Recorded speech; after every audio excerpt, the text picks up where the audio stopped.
Hi everyone, welcome back to my channel. So you might be missing us sharing our shelf ideas for my 18 months old. Since we were out of station, we did not focus so much on the shelf. However, I usually set up the shelves together here at one wall. Now I have splitted it into two. One place I have just set up the shelf, and the other place I have another shelf placed there. So if you want to know where how I set up this shelf, this is not the actual Montessori shelf, but this is a DIY which was used with the another one, just like how it used to be like this. It's a wardrobe, so I have reused them as a Montessori shelf here.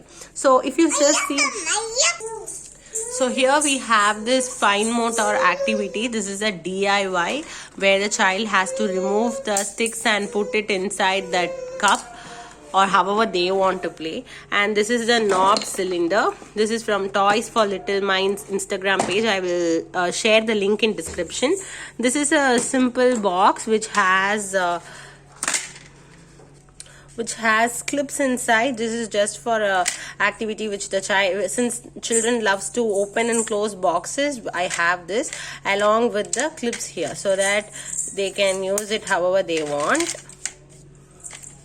So this is a kite matching activity. So this is a visual discrimination activity where the child have to match the actual pieces here. This is also from one of the Instagram page, Adi Toys Lands.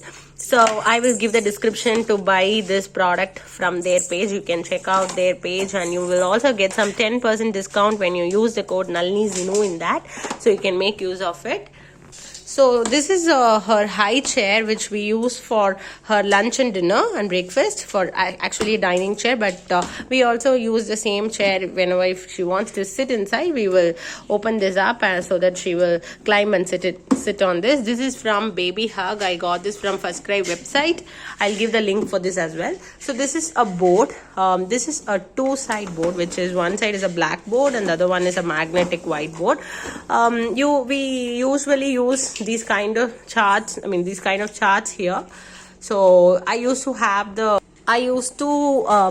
keep the colors chart here so that the child will look at these colors, these charts. Or also I have another chart. So this is a transport chart. This also I used to keep it. So I used to rotate it. So this week what I have planned is I want to put some words here. I'm just going to insert some of the handmade cards here. The most frequent words that she's been talking these days. So those words I'm going to add here. And here we have some blocks, building blocks for her. So basically this is like an art shelf. I have just segregated the art pieces here. So here you can see the tray is with a white paper and some crayons. And you can also see there is one scribble already there. So she's straight into this. I think she's going to love this.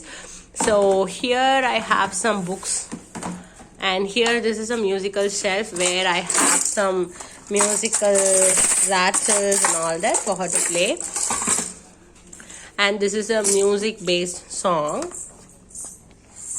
So this is just for rhyme kind of play. So this is, I've kept this here. And these are some of the books for daily read. And this is another art tray which has the paint brushes here. And the painting, actually I have not set up the activity. So when I want to set up the activity, I will use this. Otherwise I'll just keep it separately here. So this is another bin which I've recently got for sensory play. I'll show you that now. So here is a sensory bin which I got from a local store. So this is not actually a sensory bin. This is only a tray, but this is a very tall tray. The width is very big, just like how I expected it to be. So the width is very big. So that when we set up sensory play inside this, the child will be able to play with it without spilling too much outside. So when you are getting any sensory bin, so if you are planning to buy any sensory bin, make sure the depth is more. So other times when we are not using, so if you want, if for the other times where we don't use this bin, I'll just keep other books here so that it uses as a storage. And I have just placed the shelf here on top of this, so that whenever I want, I will take this and use this as a sensory pin. Other times it will be here as a storage. So this is how we have set up. We have changed the positions so that the child will be able to move freely. And also I'm planning to add some more things here. Maybe that will be coming up in the next week. So here with this, we are completing this video. I'm sure you will find this video some inspirational. So if there is any comments, please do comment below.